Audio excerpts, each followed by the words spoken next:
ब्रह्मा का पिता है, कौन विष्णु की मां, शंकर का दादा कौन है, हमको दे बता। ये जानने के लिए कृपया सुनिए। जगत गुरु तत्वदर्शी संत रामपाल जी महाराज के अमृत वचन सर्व पवित्र धर्मों के पवित्र शास्त्रों के आधार पर।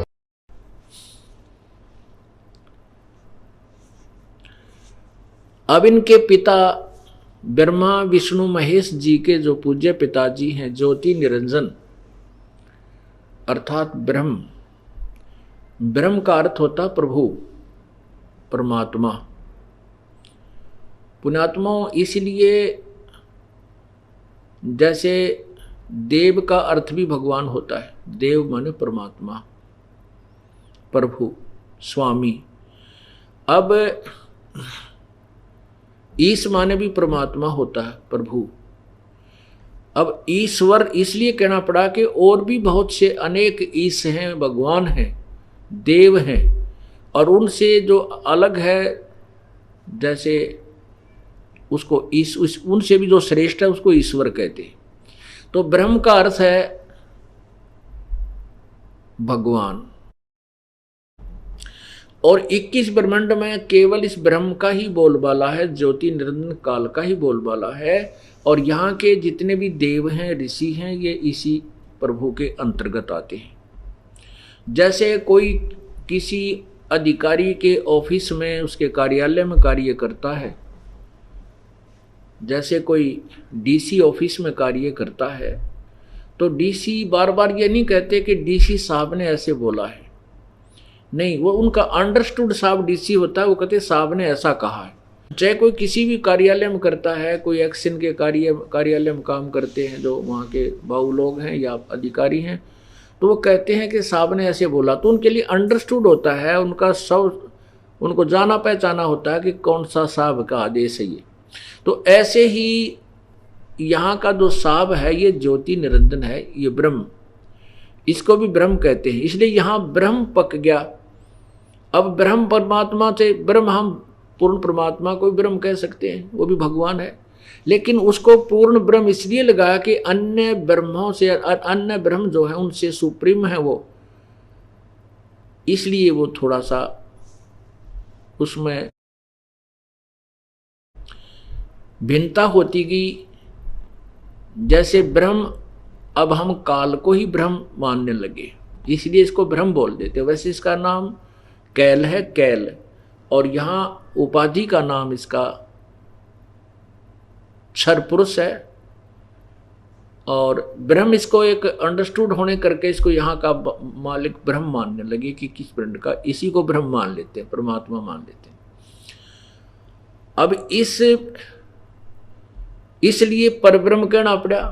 परब्रह्म माने इस ब्रह्म से और दूसरा भगवान, 21 ब्रह्मांड का, 7 संग ब्रह्मांड का जो मालिक है वो परब्रह्म कहलाया। अन्य माने अन्य, दूसरा, तो वो अक्षर पुरुष है, उसको अक्षर पुरुष भी कहते हैं। और फिर पूर्ण ब्रह्म कहना पड़ा।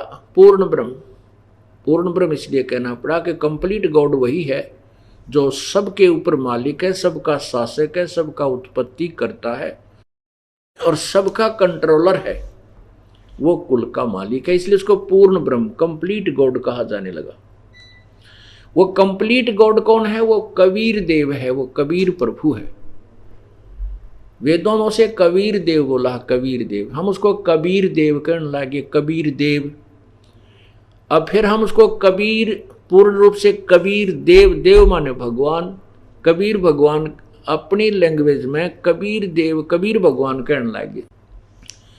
और यही प्रमाण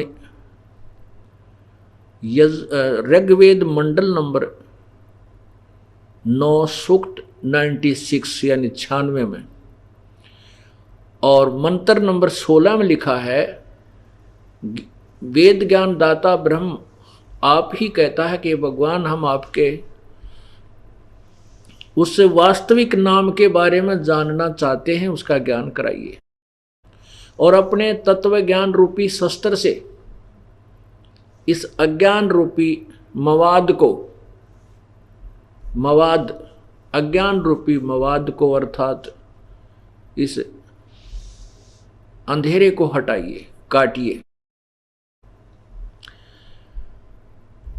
तो मंत्र नंबर 17 में स्पष्ट किया है कि वो परमात्मा अपनी कबीर गिरह कबीर वाणी के द्वारा, वो कबीर परमेश्वर स्वयं यहाँ आता है और बड़ा होकर के शिशु माने बालक रूप धारण करता है, फिर बड़ा होकर के ज्ञान देता है। तो अपनी कविताओं के माध्यम से, लोकोक्तियों के माध्यम से वो अपना ज्ञान उच्चारण करता है, इसलिए वो प्रसिद्ध कवि की उपाधि प्राप्त करता है। और उस संत रूप में प्रगट, उस ऋषि रूप में प्रगट, उस ऋषिकृत जो अमृत वाणियाँ हैं उनके अनुयायियों के लिए अमृत के तुल्य सुखदायी होती हैं। यानी उस परमात्मा के द्वारा बोली गई वो वाणियाँ, श्लोक, दोहे, मंत्र बहुत ही प्यारे लगते हैं उनके फॉलोअर्स को, उनके अनुयायियों को। जैसे ही हम परमात्मा की वाणी बोलते हैं हमें कितनी प्यारी लगती है, आत्मा को खींचती है।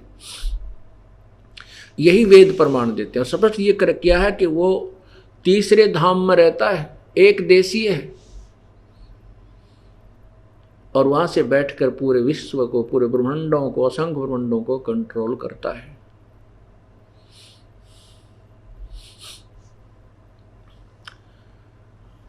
अब हम ज्योति निरंजन जो ब्रह्म है ये अविनाशी नहीं है, नाशवान है, इसको क्षर पुरुष भी बोलते हैं। गीता अध्याय नंबर 2 और श्लोक नंबर 12 में गीता ज्ञान दाता अर्थात ये ब्रह्म गीता बोल रहा है, जो ब्रह्मा विष्णु महेश का पिता है। ये श्री कृष्ण जी के शरीर में सूक्ष्म रूप से प्रवेश करके, जैसे प्रेत किसी दूसरे शरीर में प्रवेश करके स्वयं बोलता है, ऐसे ही ये श्री कृष्ण जी के अंदर प्रवेश करके ये काल ने या गीता जी का ज्ञान दिया, गीता जी का ज्ञान बोला। और इसमें जगह जगह आपको प्रमाणित किया जाएगा। तो ये कहता है कि अर्जुन, ये ना जान के मैं और तू और ये सभी सामने खड़े सैनिक योद्धा, अब ही वर्तमान में ही जन्म है हमारा, हम पहले भी थे, हम सब पहले भी थे, आगे भी होंगे। इससे सिद्ध हुआ कि गीता ज्ञान दाता अर्थात ये ब्रह्म ज्योति निरंजन ये नाशवान है, ये पहले भी जन्मता रहा, आगे भी जन्मता रहा। फिर गीता जी अध्याय नंबर 4 के श्लोक 5 और 9 में कहा है कि अर्जुन, तेरे और मेरे बहुत जन्म हो चुके हैं, तू नहीं जानता, मैं जानता हूं। मेरे जन्म और कर्म अलौकिक है। अब जन्म के बारे में तो बाद में बताऊंगा आपको, बहुत लंबी कहानी बनती है, पीछे भी बताया था पिछले सत्संगों में। और जन्म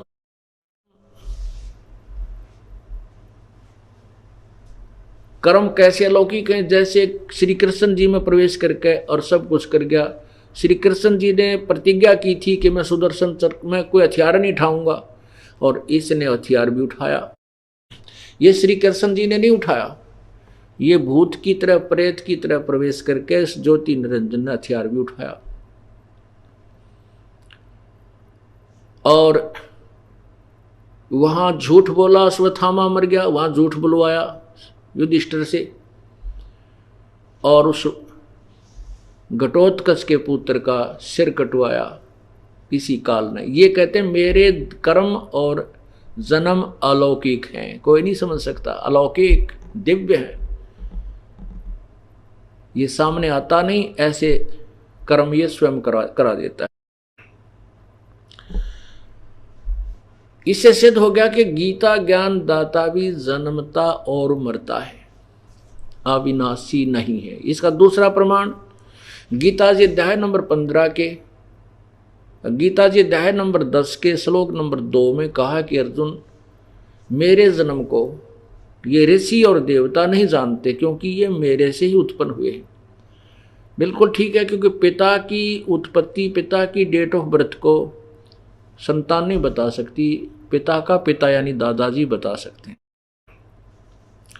तो उस दादाजी ने, उस पूर्ण परमात्मा ने आकर के इस ब्रह्म का ज्योति निरंजन की डेट ऑफ बर्थ, ये कब जन्म हुआ था, कि कैसे हुआ था, वो सारी बताई। सृष्टि रचना पढ़कर देखना हमारे द्वारा लिखे हुए इन पुस्तकों में। और वैसे सवसम वेद में ये है, हमने तो इसको सवसम वेद से सिंपल करके साधारण करके लिखा आपके समक्ष। तो उसमें दादा ने यानी पूर्ण परमात्मा ने, कबीर भगवान ने आकर के बताया है। इससे सिद्ध है कि ज्योति गीता ज्ञान दाता का जन्म तो हुआ है, लेकिन उसके द्वारा उत्पन्न उसकी संतान ये ऋषि देवता ब्रह्मा विष्णु महेश और ऋषि ये नहीं जानते। दो से दो ही जन्म भी होता है इसका, और ये मृत्यु भी होती है, क्योंकि स्वयं स्वीकार